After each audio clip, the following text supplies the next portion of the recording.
Have your hosting and domain all set up, you're depending on what host you chose, you're very likely to end up in a cPanel.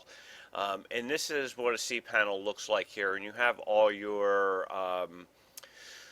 settings and things that you could possibly want to do with your website right here. Now, you're not going to use all of these.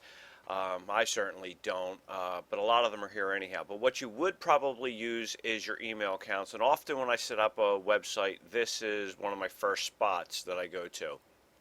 And basically what I normally do is I'll set up a couple emails. I'll set up an admin email that basically is for my site and everything can go to it. And if you're doing some local marketing or you're selling or renting sites, if you do that, you can set up a forwarder here, which initially I set up to go to my main email account. And very easily you can change your forwarder to somebody else if you had to, if somebody was going to take this site over for you or had anything to do with it. If they were just going to run it for you, whatever, they became your admin if you hired somebody or whatever.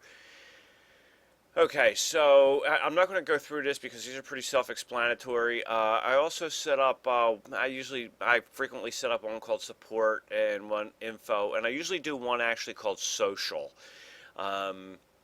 And the one I do for social is usually one that I keep just for setting up social accounts, and some software that I use, bookmarking Demon for one, I believe. I know I have a couple pieces of software that set up accounts for me. Social Hub Builder, I believe, also does it. I use a social account, and then it will actually automatically go out and build all these social sharing site accounts for me, and it uses that email account, but I don't want that stuff being forwarded to me, so that just stays in that box where the admin box is actually where if somebody wants to send me something, I send that to or forward that to my main account. That way I get it.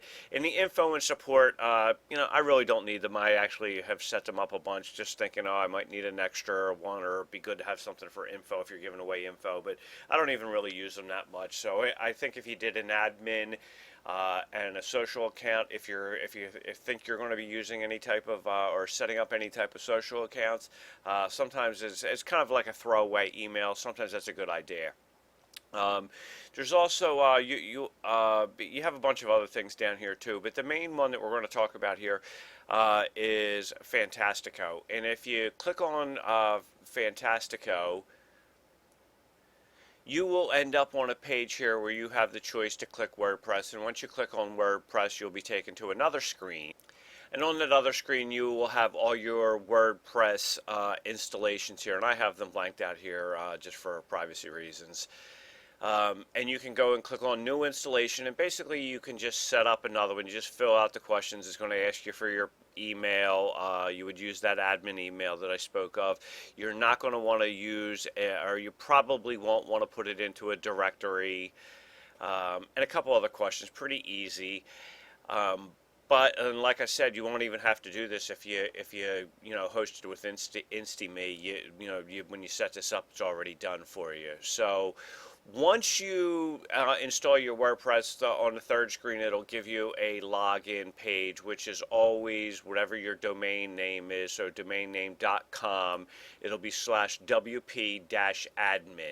And once you go there, you can sign in, and once you sign in, you will come to a screen that looks like this. And this is basically just a blank, fresh install of WordPress. So the first thing that I would probably want to do now is start working on themes and plugins. So we'll go to another video and do that.